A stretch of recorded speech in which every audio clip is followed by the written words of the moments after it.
నమస్తే, welcome to NTV business bulletin లో ముందుగా లేటెస్ట్ డెవలప్మెంట్స్ ని చూద్దాం. దేశీయ స్టాక్ మార్కెట్ ఈ వారంలో వరుసగా రెండో రోజు అంటే ఇవాళ మంగళవారం కూడా మస్తుగా షురు అయింది. అన్ని ప్రధాన సూచీలు లాభాలతో ప్రారంభమయ్యాయి.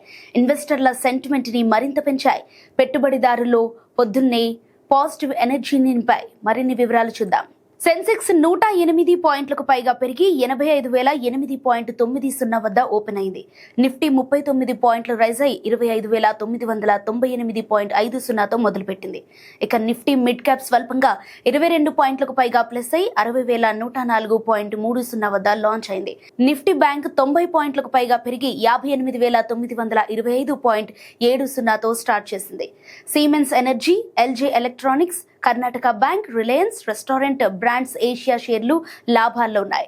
రియాలిటీ కంపెనీలు కూడా మంచి పనితీరును కనబరుస్తున్నాయి. ఆయిల్ మార్కెటింగ్ కంపెనీలు హెచ్పిసిఎల్, బిపిసిఎల్, ఐఓసిఎల్ స్టాక్ నష్టాల బాటలో నడుస్తున్నాయి.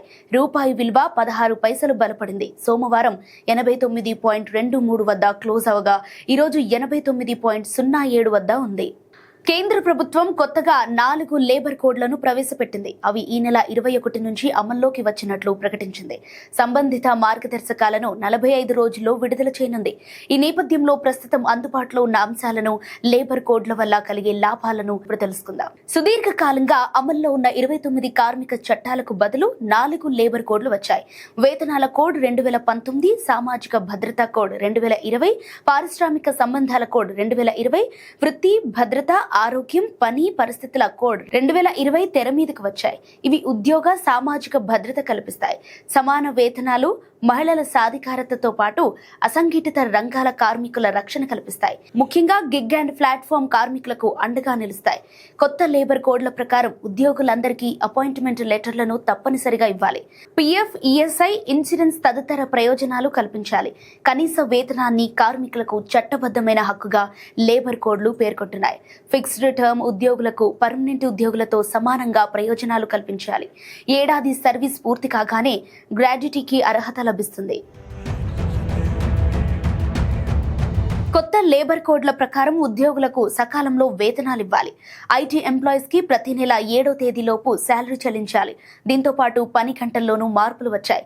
బీడీ, సిగరెట్, మైనింగ్ తదితర రంగాల్లో 8 గంటల నుంచి గంటల వరకు పని చేయొచ్చు. కాకపోతే పని గంటలు వారానికి 48 దాటొద్దు. 30 రోజుల పని పూర్తి చేస్తే బోనస్ కు అర్హులవుతారు. 40 ఏళ్లు పైబడ్డ ఉద్యోగులకు ఏటా ఉచితంగా వైద్య పరీక్షలు చేయించాలి. ఈ బాధ్యత యజమానులదే. గిగ్ వర్క్, ప్లాట్ఫామ్ వర్క్, అగ్రిగేటర్లను చట్టంలో తొలిసారిగా నిర్వహించాలి. కొత్త లేబర్ కోడ్ల ప్రకారం ఆడ, మగ సమానం. లింగ వివక్ష చూపొద్దు. ట్రాన్స్జెండర్లను సైతం తేడాగా భావించొద్దు. అలా చేస్తే చట్ట ప్రకారంగా చర్యలు తీసుకుంటారు. సమాన పనికి సమాన వేతనం ఇవ్వాలి. రెగ్యులర్ వర్కింగ్ అవర్స్ కన్నా ఎక్కువసేపు పనిచేస్తే డబుల్ శాలరీ ఇవ్వాలి. ఇకపై మహిళలు కూడా నైట్ షిఫ్ట్ లో పనిచేయొచ్చు. అండర్ గ్రౌండ్ మైనింగ్ సహా అన్ని రకాల పనులకు ఇది వర్తిస్తుంది. కాకపోతే ముందుగా మహిళల అనుమతి తీసుకుని డ్యూటీ వేయాలి. వారికి తగిన సెక్యూరిటీ కల్పించాలి. మహిళా ఉద్యోగుల కుటుంబంలో అత్తామామలకు సైతం చోటు కల్పించారు. దీంతో డిపెండెంట్ కవరేజ్ పెరుగుతుంది. కొత్త లేబర్ కోడ్ల ప్రకారం ఊబర్, స్విగ్గీ వంటి అగ్రిగేటర్లు తమ వార్షిక టర్నోవర్లో 1 నుంచి 2% కార్మికుల సామాజిక భద్రతా నిధికి కేటాయించాలి. ఇది కార్మికులకు చెల్లించే మొత్తంలో 5% వరకు ఉండాలి. Aadhaar linked universal account number ద్వారా సామాజిక భద్రతా ప్రయోజనాలు రాష్ట్రాల మధ్య వలసలతో సంబంధం లేకుండా పూర్తిగా పోర్టబుల్ గా ఉంటాయి. కొత్త లేబర్ కోడ్లతో వేతన గణనలో కీలకమైన మార్పులు చోటు చేసుకోబోతోంది. మొత్తం శాలరీలో అలవెన్స్లు 50% మించొద్దు. సంస్థలు తమ ఉద్యోగులకు ఇచ్చే బేసిక్, డిఏ, రిటైనింగ్ అలవెన్స్ వంటివి 50% ఉండాలి. ప్రస్తుతం చాలా కంపెనీలు బేసిక్ అండ్ డిఏని తక్కువగా చూపుతూ అలవెన్స్ల రూపంలో ఎక్కువ చెల్లిస్తున్నాయి. సో వేతనం పెరిగినప్పుడు పిఎఫ్ కంట్రిబ్యూషన్ పెరుగుతుంది. ఫలితంగా చేతికొచ్చే శాలరీ తగ్గుతుంది. కానీ రిటైర్మెంట్ అనంతరం వచ్చే మొత్తంతో పాటు గ్రాట్యుటీ ఎక్కువగా లభిస్తుంది. ఈ మధ్య కాలంలో రిజర్వ్ బ్యాంక్ ఆఫ్ ఇండియా చాలా మందికి ఒక సందేశాన్ని పదే పంపిస్తోంది. వాట్సాప్, ఎస్ఎంఎస్ల ద్వారా ప్రజలను అలర్ట్ చేస్తోంది. పాత బ్యాంకు ఖాతాల్లోని డబ్బును మర్చిపోయారా అంటూ గుర్తు చేస్తోంది. ఆ డబ్బును తిరిగి పొందటంలో మీకు సహాయం చేస్తామని చెబుతోంది. ఆ వివరాల్లోకి వెళితే, బ్యాంకులోని మీ అకౌంట్లు గానీ, మీ కుటుంబ సభ్యుల అకౌంట్లు గానీ 10 ఏళ్లకు పైగా యాక్టివ్ గా లేకపోతే వాటిలోని డబ్బు ఆర్బీఐ ఆధ్వర్యంలోని డిపాజిటర్ ఎడ్యుకేషన్ అండ్ అవేర్నెస్ ఫండ్లో ఉండొచ్చు. కాబట్టి ఆ డబ్బుని ఇప్పటికీ తిరిగి పొందొచ్చని కేంద్ర బ్యాంక్ చెబుతోంది. ఖాతాల్లోని క్లెయిమ్ చేయని డిపాజిట్ల వివరాలను udgam.rbi.org.in అనే వెబ్సైట్లో చెక్ చేసుకోవచ్చు. తనిఖీ చేసుకున్న అనంతరం మీ బ్యాంకుకు సంబంధించిన ఏదైనా బ్రాంచ్కు వెళ్ళాలి.